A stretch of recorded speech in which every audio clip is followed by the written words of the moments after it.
My dears, welcome back to Xylem learning. Xylem ലേണിംഗിന്റെ പുതിയൊരു ക്ലാസ്സിലേക്ക് എല്ലാവർക്കും സ്വാഗതം. ശ്രുതി ടീച്ചറാണ്. നിങ്ങൾക്ക് മലയാളമാണ് പഠിപ്പിക്കുന്നത് കേട്ടോ. കഴിഞ്ഞ വർഷമൊക്കെ ഉണ്ടായിരുന്ന മക്കൾക്ക് ടീച്ചറിന് പരിചയം ഉണ്ടാവുമെന്ന് വിചാരിക്കുന്നു. അപ്പൊ ഇന്ന് വളരെ പ്രധാനപ്പെട്ട ഒരു കാര്യം നിങ്ങൾക്ക് വേണ്ടി പറഞ്ഞുതരാനാണ് ടീച്ചർ വന്നിരിക്കുന്നത്. സ്കൂളൊക്കെ പോയി തുടങ്ങി അല്ലേ, മഴ വന്നും പോയും കളിക്കുന്നു. ഇടയ്ക്ക് ശക്തമായ മഴയുണ്ട്, ചിലപ്പോൾ ഒട്ടും മഴയില്ലാത്തൊരവസ്ഥയും ഉണ്ട് അല്ലേ. പക്ഷേ നമുക്ക് പഠനം വളരെ സ്മൂത്തായിട്ട് നല്ല രീതിയിൽ തന്നെ മുന്നോട്ട് കൊണ്ടുപോകണം. അതുകൊണ്ട് ഇത്തരത്തിലുള്ള ക്ലാസ്സുകളും നിങ്ങൾ ആശ്രയിക്കേണ്ടതായിട്ട് വരും അല്ലേ.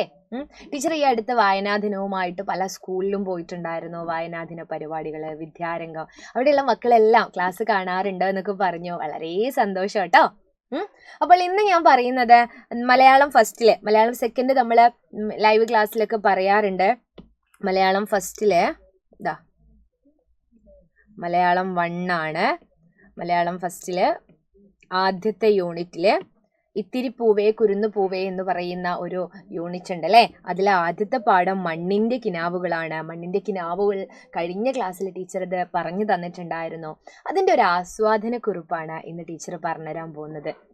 ഒന്നുമില്ല, നമ്മുടെ വിവിധ തരത്തിലുള്ള നമ്മുടെ മണ്ണിനെ, പ്രകൃതിയെ സുന്ദരമാക്കുന്ന വിവിധ തരത്തിലുള്ള പൂക്കളെ കുറിച്ചാണ് ഈ ഒരു കവിത എഴുതിയിരിക്കുന്നത്. പി മധുസൂദനനാണ്. അദ്ദേഹത്തിൻ്റെ ഭൂമി പാടുന്ന ശീലുകൾ എന്ന് പറയുന്ന കവിതാ സമാഹാരത്തിലെ ഒരു കവിതയാണ് മണ്ണിൻ്റെ കിനാവുകൾ എന്നുള്ളത്. അപ്പോൾ മണ്ണിൻ്റെ കിനാവുകളുടെ ആസ്വാദനക്കുറിപ്പാണ് ഇന്ന് എനിക്ക് പറഞ്ഞു തരാനുള്ളത് കേട്ടോ. അപ്പോൾ ആസ്വാദനക്കുറിപ്പ് എഴുതുന്ന സമയത്ത് ആദ്യം നമ്മൾ ശ്രദ്ധിക്കേണ്ട കാര്യം, ആരാണ് കവിത എഴുതിയിരിക്കുന്നത്? ആരാണ്? പി മധുസൂദനൻ. അപ്പോൾ ഏത് സമാഹാരത്തിൽ നിന്നാണ് എടുത്തത് എന്നൊക്കെ ഉണ്ടെങ്കിൽ അതും എഴുതുക, കവിതയുടെ പേരും എഴുതുക, പിന്നെ കവിതയുടെ ആശയം ചുരുക്കി ഒന്ന് എഴുതുക. നമുക്കൊന്ന് നോക്കിയാലോ.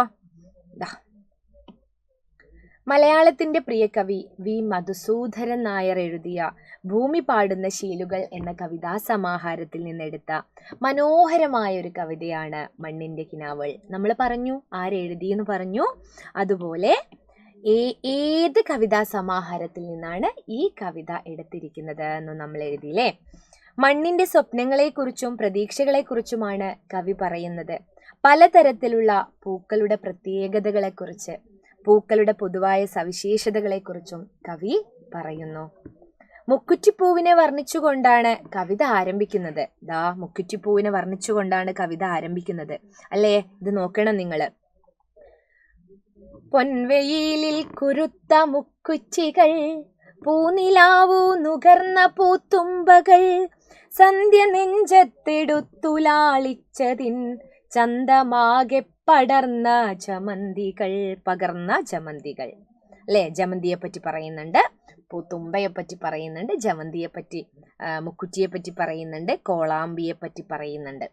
അപ്പോൾ നമ്മൾ ആദ്യം എഴുതുകയാണ് മണ്ണിന്റെ സ്വപ്നങ്ങളെക്കുറിച്ചും പ്രതീക്ഷയെക്കുറിച്ചുമാണ് കവി പറയുന്നത് അല്ലേ. പലതരത്തിലുള്ള പൂക്കളുടെ സവിശേഷതയെക്കുറിച്ചാണ് കവി പറയുന്നത്. പിന്നെ പറയുന്നു, മുക്കുറ്റിപ്പൂവിനെ വർണ്ണിച്ചുകൊണ്ടാണ് കവിത ആരംഭിക്കുന്നത്. സ്വർണ്ണ നിറമുള്ള വെയിലിൽ നിന്നും ജനിച്ചവരാണ് മുക്കുറ്റിപ്പൂക്കൾ എന്ന് കവി പറയുന്നു. സ്വർണ്ണ നിറമുള്ള വെയിലിൽ നിന്നാണ് മുക്കുറ്റിപ്പൂക്കൾ ജനിച്ചതെന്ന് കവി ഭാവനയിൽ കാണുകയാണ്. ഇതിലൂടെ മുക്കുറ്റിപ്പൂവിന്റെ ഭംഗിയെയാണ് സൂചിപ്പിക്കുന്നത്. വെയിലിന്റെ നിറവും മുക്കുറ്റിപ്പൂവിന്റെ നിറവും ഒരുപോലെയാണെന്ന് കവി ഈ വരികളിലൂടെ അർത്ഥമാക്കുന്നു. തുമ്പപ്പൂക്കളെ നിലാവുമായാണ് കവി താരതമ്യം ചെയ്യുന്നത്. തുമ്പയ്ക്ക് നല്ല വെളുത്ത നിറമാണ് അല്ലേ. അപ്പോൾ തുമ്പപ്പൂവിനെ നിലാവുമായാണ് കവി താരതമ്യം ചെയ്യുന്നത്. തുമ്പപ്പൂക്കൾ നിലാവ് പോലെ വെണ്മയുള്ളതാണെന്ന് ഇവിടെ പറയുന്നു. സന്ധ്യാനേരത്ത് ആകാശത്ത് വിരിയുന്ന നിറവുമായാണ് ജമന്തിപ്പൂക്കളെ കവി കൂട്ടിച്ചേർക്കുന്നത്. അത് നിങ്ങൾ വായിക്കുമ്പോൾ ടീച്ചർ എഴുതിയത് തന്നെ എഴുതണമെന്നില്ല. കവിത വായിക്കുമ്പോൾ ഓരോ പൂവിനെ കുറിച്ചും എന്താണ് പറയുന്നത് അത് നമ്മുടെ മനസ്സിലേക്ക് ഇങ്ങനെ വരും. സന്ധ്യയോടാണ് ജമന്തിപ്പൂക്കളെ ഉപമിക്കുന്നത്. സന്ധ്യാനേരത്തിന്റെ ചുവപ്പ് നിറം അല്ലേ. സന്ധ്യ എന്നതുകൊണ്ട് സമയത്തെയാണ് വ്യക്തമാക്കുന്നത്. സന്ധ്യ നെഞ്ചത്തെടുത്ത് ഓമനിച്ചത് കൊണ്ടാണ് ജമന്തിപ്പൂക്കൾക്ക് നിറം ലഭിച്ചതെന്ന് കവിതയിലൂടെ പറയുന്നു. പൂക്കളെ ഭൂമിയുടെ മക്കളായിട്ടാണ് കവി വിശേഷിപ്പിക്കുന്നത്. പൂക്കളെ നമ്മുടെ ഭൂമിയുടെ മക്കളായിട്ടാണ് കവി വിശേഷിപ്പിക്കുന്നത്. ദിവസവും ഒരുപാട് പൂക്കൾ മണ്ണിലേക്ക് പിറന്നു വീഴുന്നു. ഭൂമിയിൽ പിറന്നതിന് ശേഷം കണ്ണുകൾ തുറക്കുമ്പോൾ തൊട്ട് അവരുടെ കണ്ണുകളിൽ പ്രതിഫലിക്കുന്നത് വിശാലമായ നീലാകാശമാണ്. കണ്ണുകൾ അടയുന്നത് വരെ അവരുടെ കാഴ്ച അതുതന്നെ. ഇതളുകളിൽ പതിക്കുന്ന ഓരോ വെള്ളത്തുള്ളികളെയും കോർത്ത് അവർ മാലയായി ധരിക്കുന്നു. വെള്ളത്തുള്ളികൾ തട്ടുമ്പോഴുള്ള പൂക്കളുടെ ആഹ്ലാദത്തെയാണ് കവി ഇവിടെ സൂചിപ്പിക്കുന്നത്. എത്ര വലിയ ചൂടിനെയും അതിജീവിച്ചുകൊണ്ട്, ഏതിരുട്ടിലും പുഞ്ചിരിച്ചുകൊണ്ട് ജീവിതത്തിൽ പോരാടുന്നവരാണ് ഓരോ പൂക്കളുമെന്ന് കവി പറയുന്നു, അല്ലെങ്കിൽ കവി വ്യക്തമാക്കുന്നു. പൂക്കളെ മണ്ണിന്റെ സ്വപ്നങ്ങളായും സ്നേഹം നിറഞ്ഞ പ്രതീക്ഷകളുമായാണ് കവി കാണുന്നത്. അപ്പൊ നമ്മള് കവിതയുടെ ആശയം എഴുതി അല്ലേ. ഇനി കവിതയില് നമുക്ക് വേണ്ടത്, കവിതയിൽ നിറയെ പ്രയോഗങ്ങളുണ്ട്. പ്രയോഗങ്ങൾ നമ്മളിവിടെ പറഞ്ഞു. ഇതാ, സന്ധ്യാനേരത്ത്, ഇതൊക്കെ ഒരു പ്രയോഗമാണ് കേട്ടോ. ഇതാ, സന്ധ്യ നെഞ്ചത്തെടുത്തോമനിച്ചുകൊണ്ട്, സന്ധ്യ നെഞ്ചത്തെടുത്തോമനിച്ച ജമന്തിപ്പൂക്കൾ, അതൊരു പ്രയോഗമാണ് അല്ലേ. ജമന്തിപ്പൂക്കളെ സന്ധ്യ നെഞ്ചത്തെടുത്തോമനിച്ചതായിട്ട് കവി ഇവിടെ പ്രയോഗിക്കുകയാണ് അല്ലേ.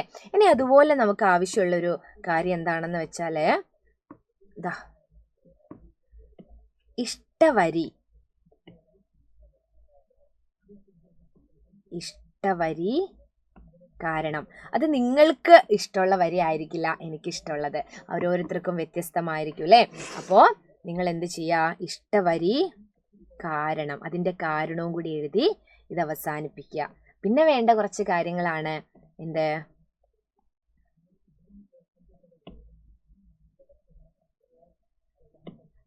കവി ആരാണ് എഴുതിയത്, കവി ആര്, അത് നമ്മൾ എഴുതിയല്ലോ, ആരാണ് കവി എന്ന്. പിന്നെ കവിതയുടെ പേര്, കവിതയുടെ പേര് നമ്മൾ എഴുതി, മണ്ണിന്റെ കിനാവുകൾ അല്ലേ. പിന്നെ ആശയം, കവിതയുടെ ആശയം നമ്മൾ ചുരുക്കി എഴുതുക. ഇത് മുഴുവനായിട്ടും എഴുതണമെന്നില്ല, നിങ്ങൾക്ക് ആ കവിത വായിക്കുമ്പോൾ ഒരു ആശയം കിട്ടും, അതാണ് നമ്മൾ ആശയമായിട്ട് എഴുതേണ്ടത്. പിന്നെ ചില പ്രയോഗ ഭംഗി, പിന്നെ നല്ല താളത്തിലുള്ള കവിതയാണ് എന്ന് എഴുതാം. പ്രയോഗ ഭംഗി, ഈണത്തിൽ നമുക്ക് ചൊല്ലാൻ കഴിയുന്നില്ലേ, അപ്പോൾ താളഭംഗി അല്ലേ. കവിതയ്ക്കൊരു താളമുണ്ട്, അതിനൊരു ഭംഗിയുണ്ട് അല്ലേ. നമ്മൾ ഈണത്തിൽ ആ കവിത ചൊല്ലാൻ ശ്രമിച്ചാൽ അതിന് താളമുണ്ട് എന്നാണ് അർത്ഥം അല്ലേ. താളഭംഗി, താളഭംഗി. പിന്നെ എന്തുണ്ട് എന്നറിയോ, ശബ്ദഭംഗി എന്ന് പറയുന്ന ഒരു സംഗതി ഉണ്ട്. ശബ്ദഭംഗി അതെന്താണ് എന്ന് ടീച്ചർ ഒന്ന് പറഞ്ഞുതരാം. അക്ഷരങ്ങളും വാക്കുകളുമൊക്കെ ആവർത്തിക്കുന്നതിനെയാണ് ശബ്ദഭംഗി എന്ന് പറയാം. നോക്കാം, നമുക്ക് ഇത് നോക്കാം. ഇവിടെ ഇതാ, ഇത് നോക്കിയേ. പൂനിലാവു നുകർന്ന പൂത്തുമ്പകൾ, പൂ എന്ന് പറയുന്ന അക്ഷരം അല്ലേ, പൂത്തുമ്പ, പൂത്തുമ്പ. ഇതും പൂനിലാവു നുകർന്ന പൂത്തുമ്പ, രണ്ടിടത്തും പൂ വരുന്നുണ്ട്. ഒരു വരിയിൽ തന്നെ ഒരു അക്ഷരം ആവർത്തിക്കുമ്പോൾ അതിനൊരു ഭംഗിയില്ലേ. ചിലപ്പോൾ അടുത്തടുത്ത വരിയിലായിരിക്കും. ഇതാ, മഞ്ഞ നക്ഷത്രമെന്ന പോൽ വേലിയിൽ മഞ്ഞണിഞ്ഞു വിരിഞ്ഞ കോളാമ്പികൾ. മഞ്ഞ മഞ്ഞ അക്ഷരം ആവർത്തിച്ചു അല്ലേ. പിന്നെ ഇതാ, കാറ്റിലേക്കു സുഗന്ധമെല്ലായ്പ്പോഴും ചേറ്റി നിൽക്കും പനി നീർമലരുകൾ. കാറ്റ്, ചേറ്റി. ഇത് കഴിഞ്ഞ ഒരു വീഡിയോയിൽ ടീച്ചർ ഇതിന്റെ അർത്ഥം പറഞ്ഞിട്ടുണ്ടേ, അപ്പോൾ നിങ്ങൾ അതും കൂടെ ഒന്ന് നോക്കണം. അപ്പൊ അതിനാണ് ശബ്ദഭംഗി എന്ന് പറയാ. അപ്പോൾ ഈ ശബ്ദഭംഗിയും പ്രയോഗഭംഗിയും താളഭംഗിയും എല്ലാം ഒത്തിണങ്ങിയ ഈ കവിതയിൽ എനിക്ക് ഏറ്റവും ഇഷ്ടപ്പെട്ട വരി ഏതാണ് എന്ന് എഴുതുക, അതിന്റെ കാരണവും എഴുതുക. അങ്ങനെയാവുമ്പോൾ നമ്മുടെ ആസ്വാദനക്കുറിപ്പ് കംപ്ലീറ്റ് ആവും. ഇനി എനിക്ക് പറയാനുള്ളത്, നിങ്ങളെല്ലാവരും ജോയിൻ ചെയ്തിട്ടുണ്ടാവാൻ സാധ്യതയുണ്ട്. അവിടെ നമ്മുടെ പാഠങ്ങളൊക്കെ പുരോഗമിക്കുന്നുണ്ട്. ഓരോ യൂണിറ്റ് കഴിയുമ്പോൾ യൂണിറ്റ് ടെസ്റ്റ് നടത്തുന്നുണ്ട്. 5ാം ക്ലാസ്സിൽ നമ്മുടെ പൃഥ്വി എന്ന് പറയുന്ന ഒരു ബാച്ച് ഉണ്ട്. ഒരു വർഷത്തേക്ക് 2499 രൂപയാണ്. ഇതാ ഡെയിലി ലൈവ് ക്ലാസ്സും റെക്കോർഡ് ക്ലാസ്സുകളൊക്കെയുള്ള ഈ ഒരു ക്ലാസ് നിങ്ങൾക്ക് വളരെ യൂസ്ഫുൾ ആയിരിക്കും. അപ്പോൾ മക്കളെല്ലാവരും എന്ത് ചെയ്യുക, ഈ ഒരു ബാച്ചിൽ ജോയിൻ ചെയ്ത് അടിപൊളിയായിട്ട് പഠിക്കുക. പിന്നെ 4ഉം 6ഉം 7ഉം അല്ലെ 5 മാത്രമല്ല എല്ലാ ക്ലാസ്സിലും 8ഉം 9ഉം 10ഉം CBSE ഒക്കെ അല്ലേ, നീറ്റ് +1 +2 നീറ്റ് JEE ഒക്കെ എന്താണ് നമ്മുടെ സൈലത്തിൽ ക്ലാസ്സുകളായിട്ടുണ്ട്.